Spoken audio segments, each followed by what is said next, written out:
morning students. In the last class we have discussed about the fertilization and the cleavage processes. So today let's start the gastrulation process. So what is gastrulation? Now gastrulation is the process of morphogenetic movement of inner cell mass.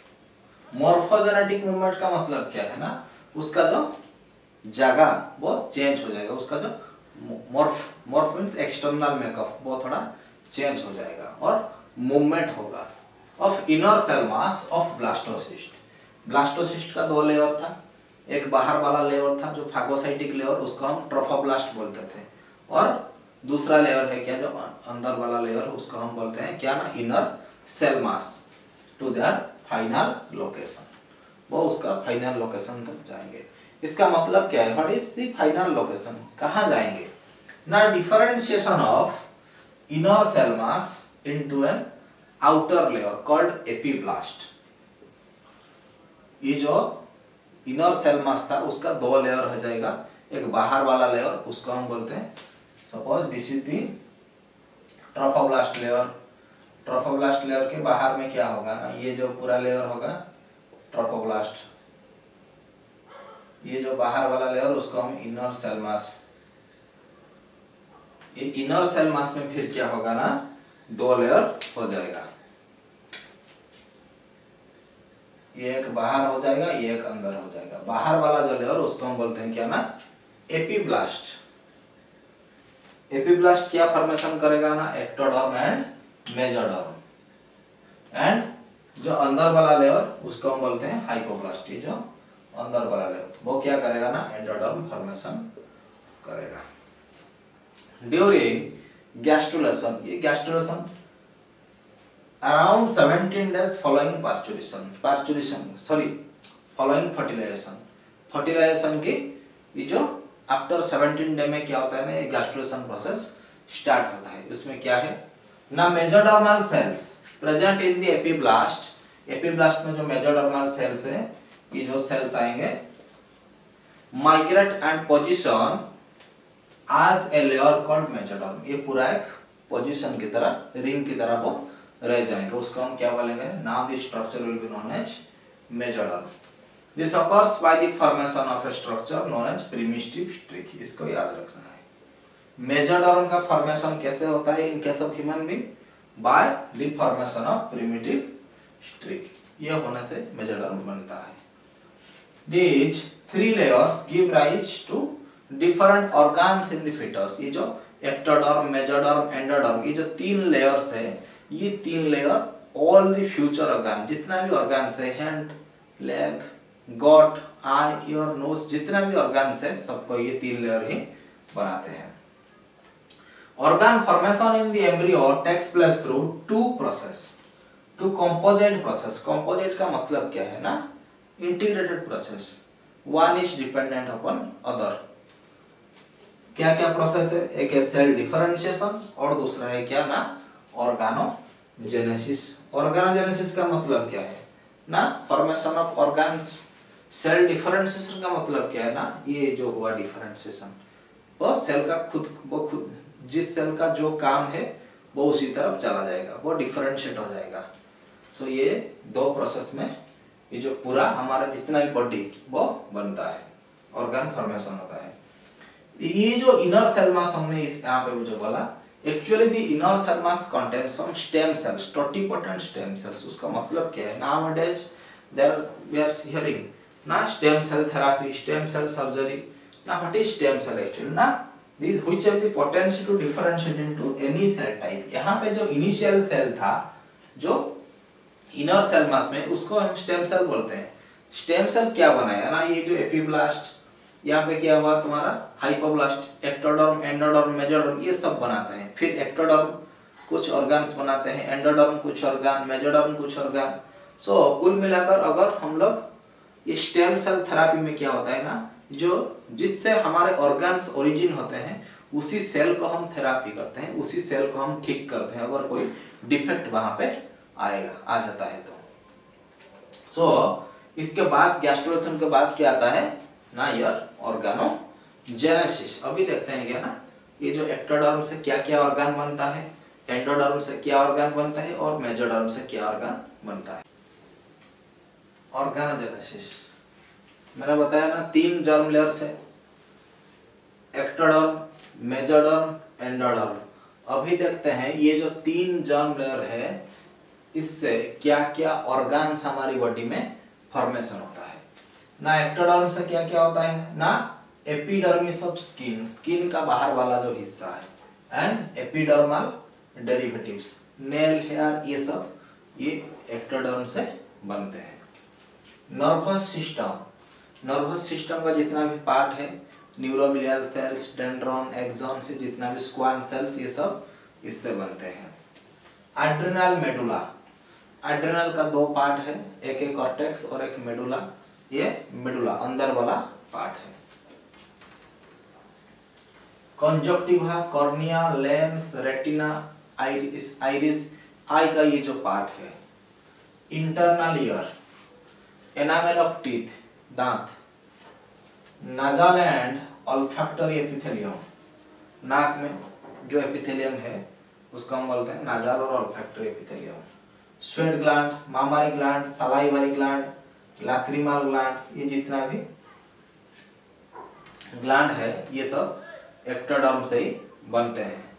Ciliary muscle of आई, आई का ciliary muscle, posterior and intermediate lobe of pituitary except anterior lobe.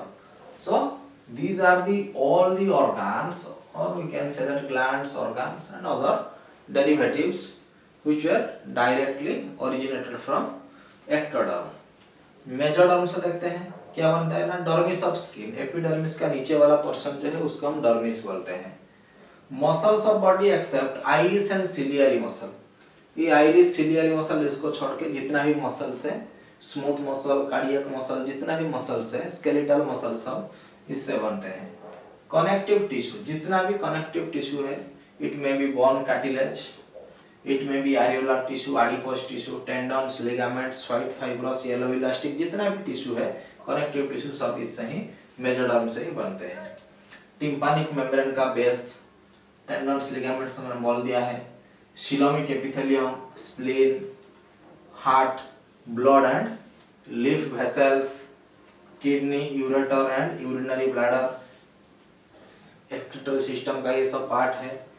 Reproductive system except prostate gland, prostate gland को छोड़ के reproductive system में testis, ovary, ये जितना भी है, these are all originated from mesoderm. Dura mater, brain का आउटर लेयर को ड्यूरामेटर बोलते हैं, dura mater, then arachnoid, then pia mater.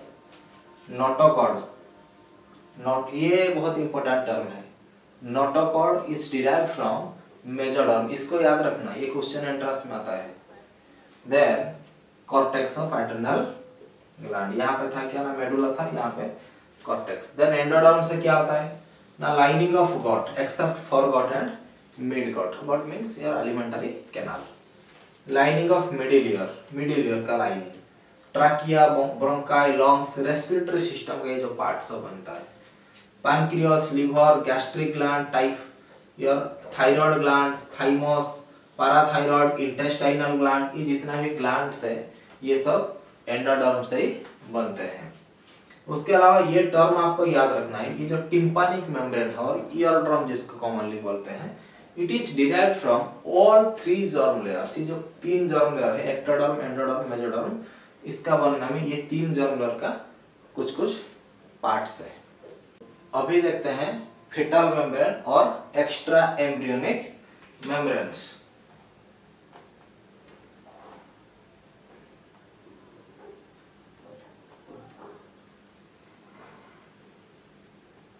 ये जो मेम्ब्रेन है इसका काम क्या है ना, प्रोटेक्शन करना, उसको न्यूट्रिएंट प्रोवाइड करना, शॉक, अगर कोई शॉक जर्क ये सब आया तो उससे ये एम्ब्रियो को प्रोटेक्ट करना। तो इसका मेन जो काम है यही सब है। So basically there are 4 extra embryonic membranes, or we can say that 4 fetal membranes. So first let me just clarify you that, so these extra embryonic membranes or fetal membranes are found in amniotes. That means which are the amniotic fluid और amniotic cavity जो space है। सो amniotes group में क्या क्या आता है ना, your reptiles, birds and mammals, ये जो 3 ग्रुप का एनिमल है इनमें ही ये फीटल मेम्ब्रेन दिखाई देता है।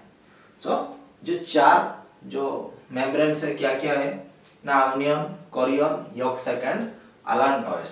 सो दिस इज द एम्ब्रियो, यहाँ पे एक एम्ब्रियो है। एम्ब्रियो के इमीडिएट सराउंडिंग में there is one protective layer, उसको हम बोलते हैं क्या ना, amnion, और उसके अंदर एक फ्लूइड है, it is known as amniotic fluid, और ये स्पेस को बोलते हैं amniotic कैविटी। इसका जो प्राइमरी काम क्या है ना, शॉक जर्क, ये इससे इसको प्रोटेक्ट करना। सो इसके अलावा ये जो amniotic फ्लूइड ये और एक काम में आता है, to know the fertile sex और फर्टाइल सेक्स डिटर्मिनेशन। एक प्रोसेस है amniocentesis, जो उसके बाद वाला चैप्टर रिप्रोडक्टिव हेल्थ में आएगा।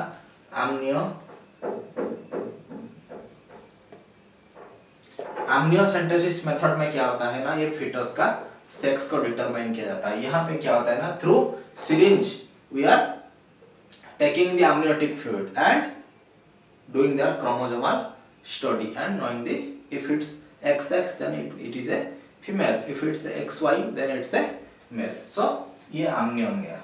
उसके बाद क्या है ना, कोरियन, ये वाला जो लेयर है दिस इज सेल, और वी कैन से दैट पूरा कवरिंग है।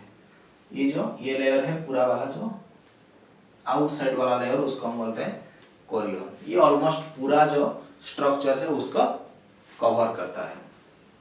यहाँ पे क्या होता है, ये जो कोरियोनिक झिल्ली बनता है, ये कोरियोनिक झिल्ली का काम क्या है ना, ये इम्प्लांटेशन में हेल्प करता है। ये जो ब्लास्टोसिस्ट है और जो ब्लास्टुला का स्टेज में ये क्या करता है ना, यूटेरस की जो वॉल होते हैं उसको पूरा पकड़ कर रखने में ये हेल्प करता है। Then next layer is allantois, next membrane is allantois and yolk sac। Remember these two terms, in case of human beings amnion and chorion are well developed, but allantois and yolk sac और yolk sac के अंदर York होता है, these are functionless, हमारी body में ये कुछ काम नहीं करते क्योंकि हमारे जो एग का टाइप है मैंने बताया था एलेसिथल एग, इसमें यॉक का कांटेक्ट नहीं है। अगर यॉक का कांटेक्ट नहीं है तो फिर यॉक सैक कहाँ पे आएगा, allantois का भी स्पेसिफिक वैसा कुछ काम नहीं है, though it helps in some other organisms, it helps in nitrogenous exchange। so in case of human being these two are functionless and these two amnion and chorion play a vital role in the protection of the fetus। so this is all about your fetal membranes or extraembryonic membrane। now let's jump to your placenta। अभी देखते हैं placenta। ये placenta क्या है ना, it is a structure that establishes a firm connection or intimate connection between mother and fetus, or we can say that it is a connecting link or transitional link between mother and fetus। transitional link और connecting link, it is, ये एक definition है और उसका दूसरा वाला भी definition है, क्या है ना, it is the structural and functional unit between embryo and maternal body. The last class में मैंने बताया था the difference between embryo and fetus। और placenta formation, the surface of blastocyst or we can say that blastula gives rise to finger like outgrowths called chorionic villi। ये term याद रखना, placenta formation के लिए कोरियोनिक विली का importance बहुत ज्यादा है। कैसे होता है ना, let's say this is a Korean, ये एक एम्ब्रियो रहेगा,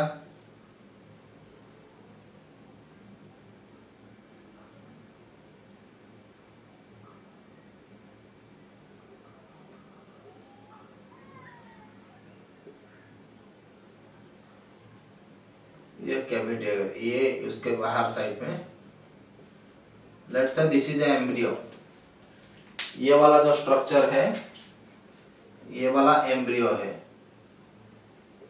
एम्ब्रियो एम्ब्रियो की इमीडिएट सराउंडिंग में हमको क्या मिलेगा, मैंने बताया था लास्ट में, जो एमनियन और एमनियोटिक फ्लूइड मिलेगा। उसके बाद का जो पूरा लेयर है उसको हम बोलेंगे कोरियन। इसी कोरियन की चारों तरफ क्या है ना, कोरियनिक विलाई है। इसका काम क्या है ना, कोरियनिक विलाई का ना, ये एक फार्म कनेक्शन बनाता है मदर और फिटस के बीच में, और भी जो न्यूट्रिएंट ट्रांसपोर्टेशन में भी हेल्प करता है। Okay, so chorionic villi which fuse with mucosa of uterus to form a true placenta. अगर ये कोरियनिक विली फॉर्मेशन नहीं होगा और उसका इंटीमेट कनेक्शन नहीं रहता तो फिर we can not say that it is a true placenta. True placenta formation के लिए कोरियनिक विली का फॉर्मेशन बहुत ज्यादा नेसेसरी है। The placenta is fully formed in 10 weeks. ये डाटा याद रखना, 10 वीक्स के बीच में क्या होता है ना, प्लासेंटा का जो पूरा प्रोसेस फॉर्मेशन का वो खत्म हो जाता है and last through out the pregnancy. पूरा जो प्रेगनेंसी का टाइम 280 डेज तक ये रहता है। After birth the placenta is removed. The part of placenta contributed by the fetus, here it is a partly paternal and partly embryonic. So यहाँ पे क्या होता है ना, जो 50% क्या होता है ना, कंट्रीब्यूट करता है मदर और 50% कंट्रीब्यूट करता है क्या ना, ये जो फिटस। सो फिटस का जो 50% बाद जो पार्ट फिटस का रहा उसको हम क्या बोलते हैं ना, एम्ब्रियोनिक प्लासेंटा बोलते हैं, और जो पार्ट मदर की रहा उसको हम बोलते हैं maternal placenta. Contributed by the fetus is called fetal placenta, or we can say that embryonic placenta, and part formed by the mother is called maternal placenta. ये जो तीन टर्म है ये बहुत इंपॉर्टेंट टर्म है, डेसिडुएट, डिस्कोइडल एंड हीमोकोरियल। ये जो placenta का टाइप है in case of human being, हमारी केस में क्या है ना, it is deciduate, discoidal and haemochorial. ये तीनों टर्म को आपको अच्छी तरह से याद रखना है, ये मेडिकल में बार बार आता है। डेसिडुएट का मतलब क्या है ना, क्यों हमारे जो प्लासेंटा है उसको हम डेसिडुएट प्लासेंटा बोलते हैं ना, intimate contact between foetus and mother. If placenta का बहुत सारा टाइप्स है, वो एक में और एक क्लास में बताऊंगा, सिर्फ मैं डेसिडुएट का मीनिंग बता रहा हूं ना। If the placenta has an intimate contact between fetus and maternal tissue, then this type of placenta will be known as deciduate placenta. So हमारे केस में, in case of human female, वैसा ही placenta है। और क्या है, discoidal, इसका जो नाम है उसी से पता चल रहा है ना, disc like villi occur in the form of a disc। यहाँ पे है ना, एक डिस्क तरह दिखता है, पूरा डिस्क तरह। So यहाँ पे जो villi है ये पूरा एक it appears like a disc। और जो तीसरा टर्म है क्या ना, हीमोकोरियल। हीमो का मीनिंग क्या है, इट्स रिलेटेड टू ब्लड, और we can say that haemoglobin. Chorial, chorial is related to chorion. यहाँ पे कोरियनिक, ये जो लेयर है पूरा कोरियनिक विली है और इसको हम कोरियन बोलते हैं। सो दैट मीन्स हीमोकोरियल का मतलब क्या है ना, कोरियनिक एपिथेलियम और chorionic villi is in direct contact with maternal blood. जो माँ की ब्लड होता है उसी से ये विली डायरेक्टली एम्बेडेड है के रहता है। सो ये तीनों टर्म को आपको याद रखना है। इसके अलावा और क्या है ना, umbilical cord, in Odia we can say that नाही। अम्बिलिकल कॉर्ड क्या होता है ना, it is a connection between your embryo as well as the mother। ये माँ और एम्ब्रियो के बीच में एक रस्सी जैसा एक मटेरियल, वो we can say that structure है, जो कि गैसियस एक्सचेंज, न्यूट्रिएंट एक्सचेंज में हेल्प करता है। अभी देखते हैं प्लासेंटा का फंक्शन क्या है। प्लासेंटा का पहला फंक्शन क्या है ना, it acts as a barrier between foetus and mother. ये फिटस और मदर के बीच में एक बैरियर बनाता है। क्यों बैरियर बनाता है ना, it only gets the entry of wanted substances and it stops the unwanted substances to get enter to the body। क्योंकि ये जो छोटा वो जो फिटस होता है उसका बॉडी बहुत नाजुक होता है, सो इस टाइम में क्या होता है ना, उसका इम्यून पावर भी ज्यादा अच्छा नहीं होता है। It totally depends upon the mother's body. So यहाँ पे क्या होता है ना, जो मदर्स बॉडी का रोल बहुत इंपॉर्टेंट होता है। सो ये एक बैरियर बनाता है, उसका पहला काम है। सेकंड क्या है, night helps in passing of soluble inorganic and organic material. ये क्या करता है ना, जो सॉल्युबल ऑर्गेनिक और इनऑर्गेनिक मटेरियल फिटस को चाहिए उसको पास करने में हेल्प करता है ये प्लासेंटा। और क्या, hormones, antibodies etcetera from the mother to foetus. और तीसरा फंक्शन क्या है इसका, helps in gaseous exchange between mother and foetus. Oxygen and carbon dioxide जो एक्सचेंज होता है उसमें ये हेल्प करता है। चौथा फंक्शन क्या है ना, नाइट्रोजनियस वेस्ट मटेरियल। जितना भी nitrogenous waste material we can say that जो कि एक्सक्रीशन में आता है। सो यहाँ पे क्या होता है ना, जो नाइट्रोजनियस वेस्ट मटेरियल जो फिटस और एम्ब्रियो वो रिमूव करता है, वो निकालता है, उसी को वो क्या ना थ्रू प्लासेंटा वो रिमूव होता है। ग्लाइकोजन को स्टोर करता है till the formation of liver. Liver जब तक फॉर्मेशन नहीं हो जाता उसी टाइम तक ये क्या करता है ना, जो ग्लाइकोजन को फॉर्म करता है। और क्या है, एक्ट्स एज एंडोक्राइन ग्लैंड। ये सबसे बड़ा फंक्शन है प्लासेंटा का ना, placenta also an endocrine gland. क्या, क्यों एंडोक्राइन ग्लैंड का काम क्या है ना, they secrete hormones. There are two types of glands, endocrine and exocrine. First year में था। एंडोक्राइन ग्लैंड का काम क्या है ना, they secrete hormones, and exocrine gland का काम क्या है ना, दे सीक्रेट एंजाइम्स। सो यहाँ पे क्या हो गया ना, they secrete HCG human chorionic gonadotropin, HPL human placental lactogen, human placental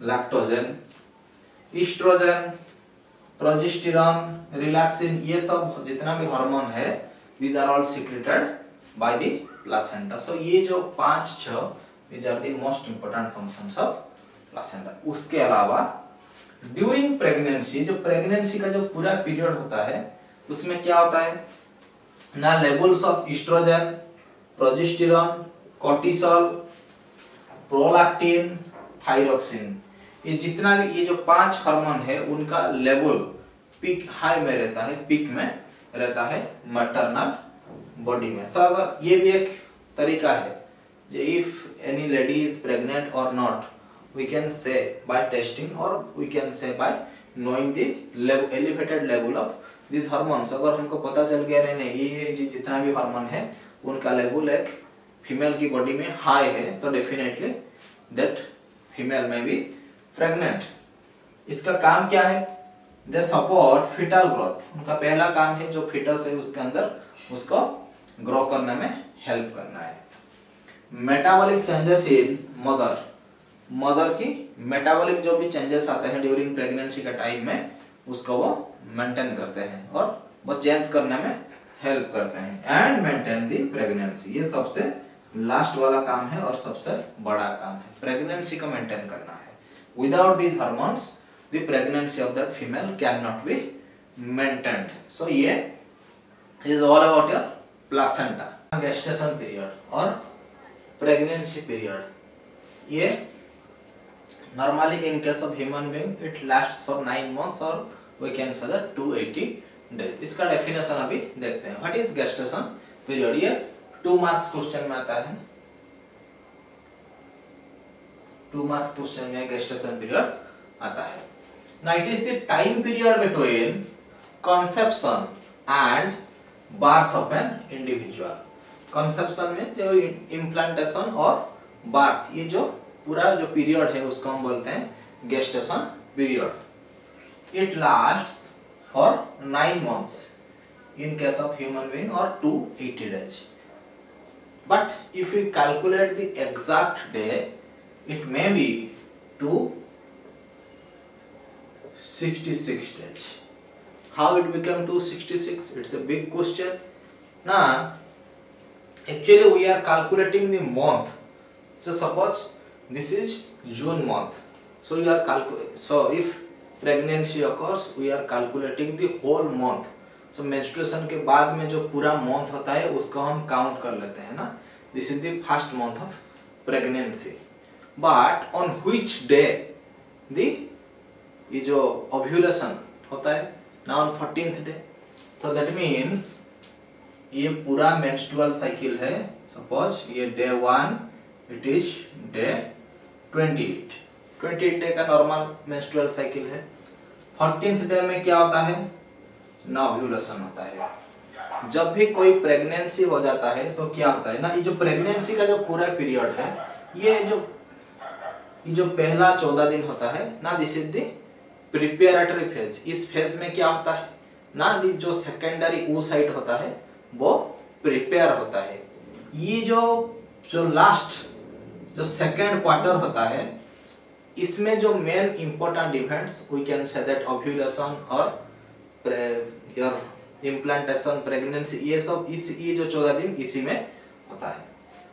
so that means we are calculating, अगर प्रेगनेंसी हो गया, एक in case of a woman pregnancy हो गया, they are calculating the whole month. उस time में क्या होता है ना, मेंस्ट्रुएशन कब हुआ था, जो लास्ट मेंस्ट्रुएशन जो मंथ पूरा उसको कैलकुलेट किया जाता है. But actually on which day ovulation occur, कौन से दिन में ओव्यूलेशन हुआ ना, on 14th day of menstrual cycle. That means before ये जो 14 दिन जो पीछे रह गया उसमें कोई इवेंट नहीं हुआ है. इसमें स्पर्म जाने में भी कोई फर्टिलाइजेशन का गुंजाइश नहीं है. फर्टिलाइजेशन में है ऑन 14th डे और 15th day or maybe 16th day. So that may be exactly, if we are saying that exact days, it may be 266 days. So यहाँ पे क्या होता है ना, इसका 3 ट्राइमेस्टर है. जैसे हम सेमिस्टर बोलते हैं ना, 6 महीने का जो एग्जाम होता है इंटरवल में, उसको हम सेमिस्टर बोलते हैं. इसमें क्या है ना, टोटल 9 months को 3 ये जो 3 हिस्से में उसको हम डिवाइड कर दिए हैं. अभी देखते हैं जो फर्स्ट ट्राइमेस्टर था, जो पहला 3 महीना था, ये सबसे इंपॉर्टेंट महीना है. उसमें क्या क्या होता है हम देखते हैं. आफ्टर 1 month क्या होगा ना, heart is formed 1 month baby का. एंड ऑफ सेकेंड मंथ खत्म होने के बाद क्या होगा ना, लिम्स एंड डिजिट्स, इसका जो हैंड लेग ये सब डेवलप होंगे. देन एंड ऑफ 12 weeks, और we can say that first trimester, जो 3 महीने खत्म होने के बाद क्या होता है ना, मेजर ऑर्गन्स. क्या क्या मेजर ऑर्गन ना, लिम्स, एक्सटर्नल जेनिटल ऑर्गन्स, और we can say that testis, ovary, ये जितना भी सब एक्सटर्नल जेनिटलिया है ये सब डेवलप हो जाते हैं. इसी 3 महीने में ये have you heard the term ultrasound? अगर after 3 months I am going to some clinic and I am saying that just do the ultrasound of that pregnant woman, easily I can know the sex of the baby or we can fetus का sex पता चल जाता है. क्या क्यों ना, इसका external genital organ जो डेवलप हो गया है. सो क्लियर कट दिखाई देगा कि ना, it's a testis. So testis होगा, that may be a male or it will be a baby boy, or if it's ovary, definitely it will be a baby girl. So then the parents may go for female foeticide. So this is why the जो pregnancy woman का जो ultrasound है, it is done after the consultation of a doctor or gynecologist. So ये 3 महीना का ये सब event था. उसके बाद 3 से 6 महीना क्या होता है ना, ड्यूरिंग 5th month में क्या हुआ ना, फास्ट मूवमेंट ऑफ फिटस का जो मूवमेंट होता है, जो बोलते हैं ना, जो बच्चा माँ के पेट में लात मारना शुरू कर देता है, जो उसका एक्चुअली वो लात नहीं मारता है, उसका मूवमेंट होता है. And appearance of hair on the head. Hair जो हेड में क्या होता है ना, हेयर का फॉर्मेशन होता है।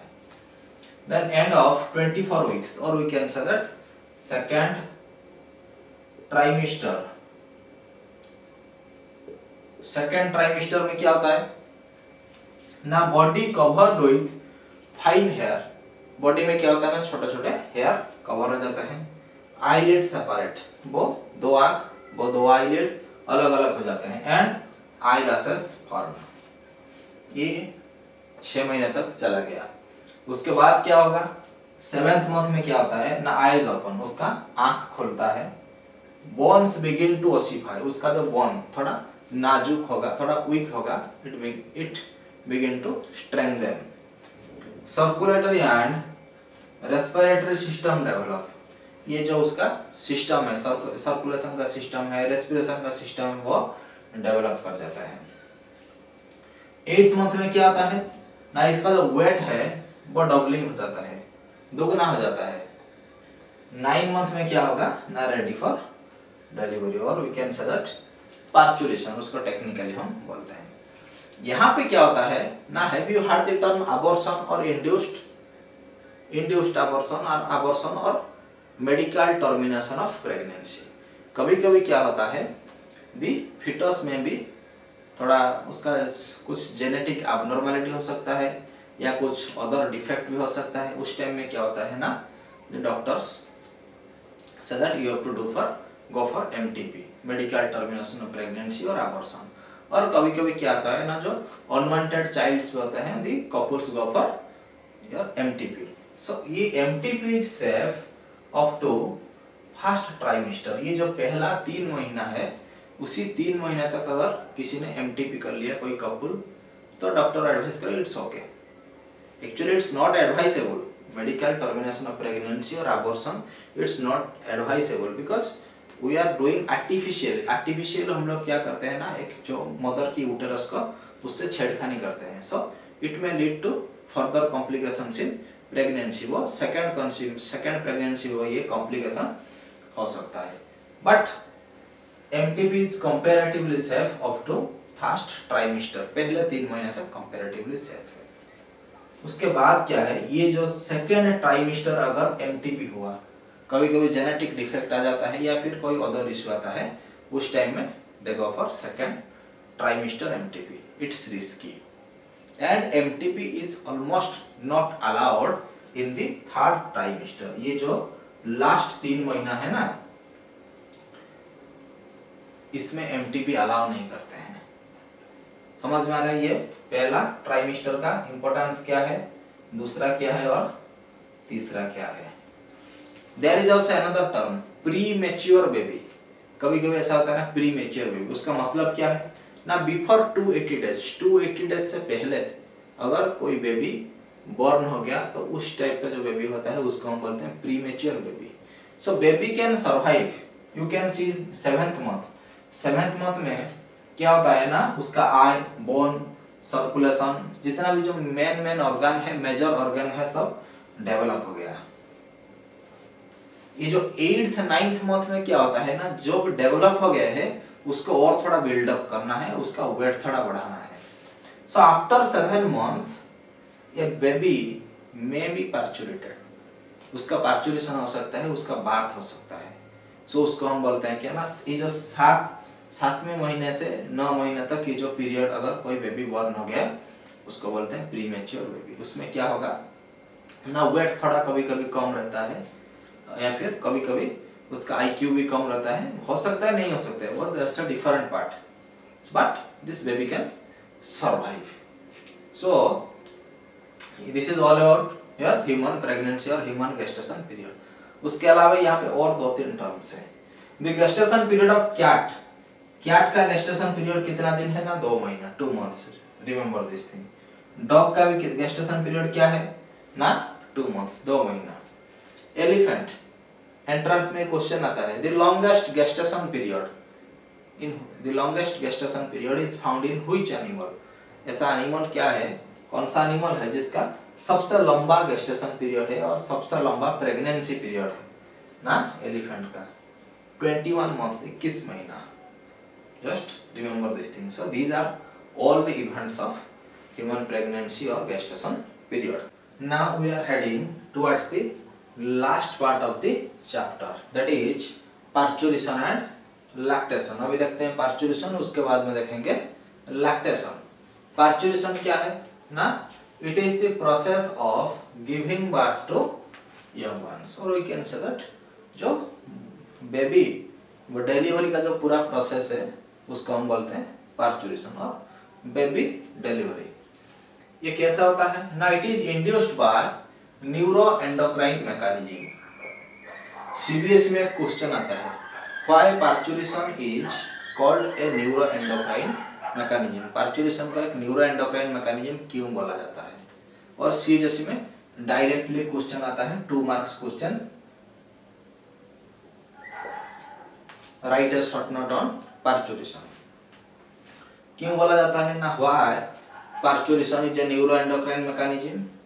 ना when the fetus is mature, जब ये fetus मैच्योर हो जाता है, दैट मींस आफ्टर 280 days और all the body parts become mature. The signals originating from the fetus and the placenta. Placenta और fetus से कुछ सिग्नल रिलीज होंगे. कैसा सिग्नल ना? टू डिलीवर, वो बाहर निकलने के लिए अभी रेडी हो गए हैं.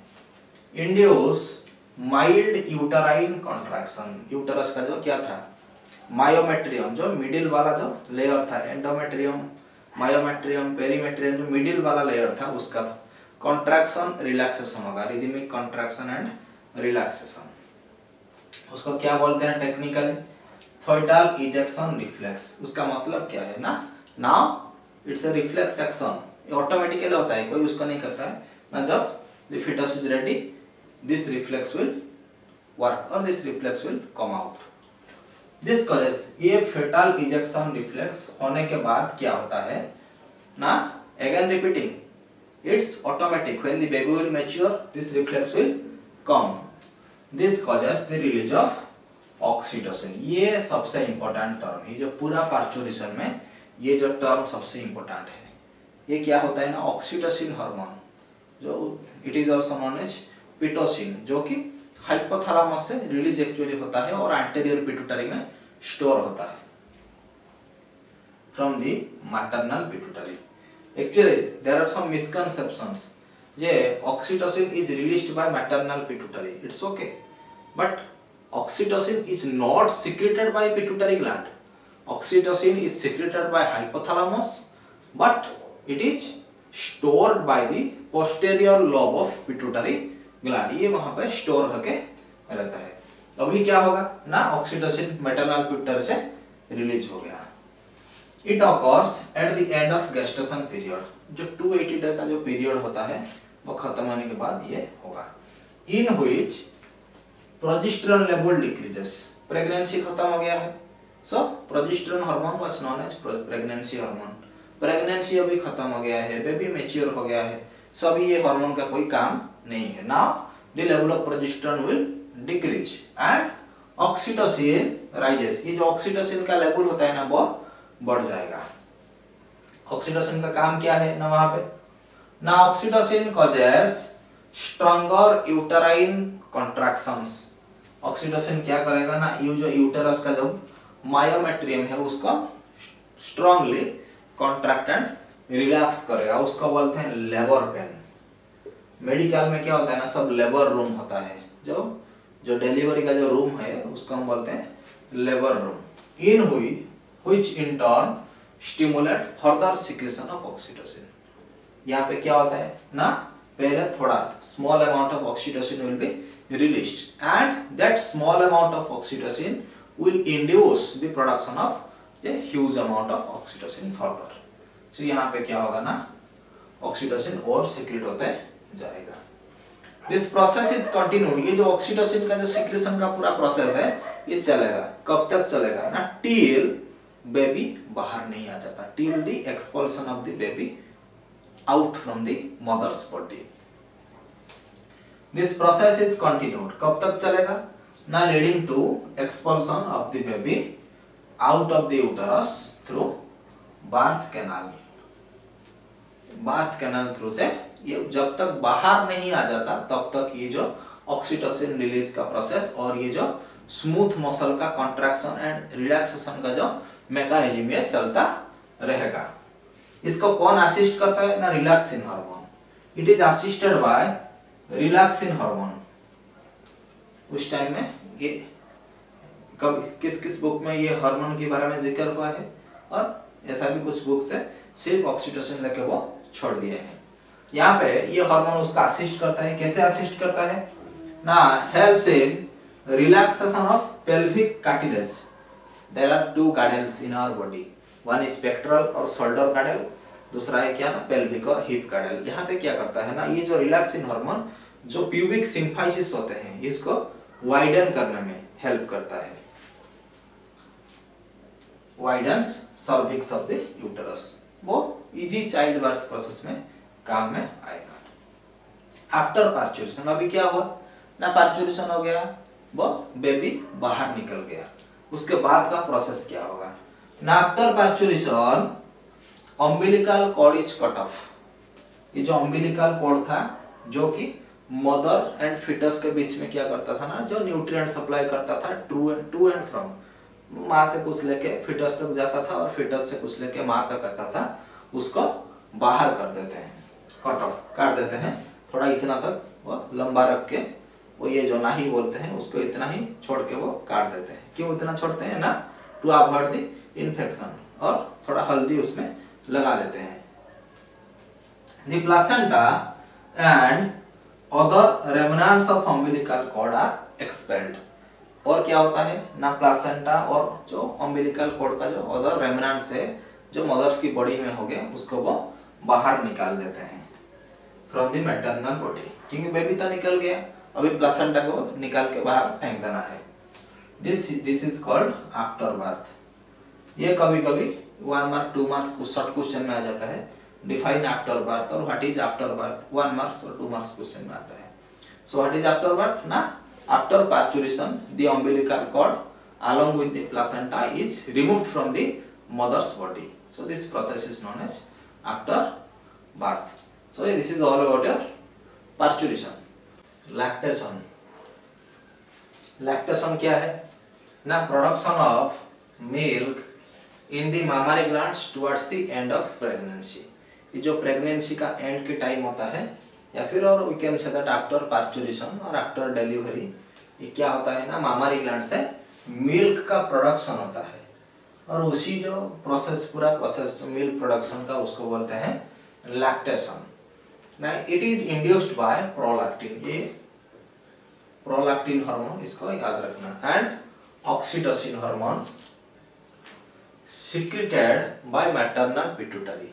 जो मैटरनल पिट्यूटरी से ये जो दो हार्मोन सिक्रेट होते हैं, उसी के वजह से ये लैक्टेशन का प्रोसेस शुरू होता है। प्रोलैक्टिन का काम क्या है ना, stimulate the milk production. Prolactin is secreted from the anterior pituitary and oxytocin is secreted from the posterior pituitary or neurohypophysis. Anterior pituitary is known as adenohypophysis. Oxytocin का काम क्या है ना, ejection of milk and suckling reflex. After child birth के बाद क्या होता है, the progesterone level falls and prolactin level rises in mother's body. Similarly, after parturition also, progesterone level falls and the oxytocin level rises. So यहाँ पे क्या हो गया ना, same thing, progesterone level falls and prolactin level rises. The yellowish milk produced during initial few days of lactation. ये जो lactation का initial 4-5 दिन तक होता है, ये जो यहाँ पे क्या होता है ना, थोड़ा ये जो milk secretion, it's slightly yellowish, उसको बोलते हैं कोलोस्ट्रम। ये शॉर्ट क्वेश्चन में बहुत बार आया है, ये व्हाट इज कोलोस्ट्रम, और the yellowish milk secreted during the initial few days of lactation is known as dash. Your answer will be colostrum. Colostrum में क्या है ना, यह क्यों इतना अच्छा है ये milk, night contents IgA immunoglobulin A, इसको याद रखना, इसीलिए उसको मैं बॉक्स के अंदर रख रहा हूँ। Cholesterol contains which of the following immunoglobulin, IgA, IgM, IgD, ऐसा 3-4 ऑप्शन होगा ना। IgA, water, casein, lactose, mineral, vitamin C, ये जितना भी मटेरियल जो कि एक बेबी के लिए एसेंशियल है वो सब ये मिल्क कोलेस्ट्रॉल में है। which are essential to develop resistance for the newborn babies, ये क्या होता है ना, वो रेजिस्टेंस टू डिजीज और जो इम्यूनिटी बढ़ाने के लिए सब चीज वो बेबी को चाहिए। इसीलिए जो मदर्स का जो breast feeding is the best feeding, उसको एक टर्म है, breast feeding is known as the best feeding. So this is all about your cholesterol. यहाँ पे क्या याद रखना है ना, पहले प्रोलैक्टिन का काम क्या है, ऑक्सीटोसिन का काम क्या है। लैक्टेशन में जो डायरेक्टली हार्मोन इन्वॉल्व है वो प्रोलैक्टिन हार्मोन है। सो यहाँ पे क्या हुआ, दूसरा टर्म आपको याद रखना है ना, कोलेस्ट्रॉल, व्हाट इज कोलेस्ट्रॉल। और तीसरा टर्म यहाँ पे क्या याद रखना है ना, कौन सा इम्यूनोग्लोबुलिन यहाँ पर है। और कभी कभी ये भी क्वेश्चन आ जाता है जे why breast feeding is known as the best feeding ना, because of the cholesterol, it gives the immunity, it enhances और boost the immunity of newborn babies.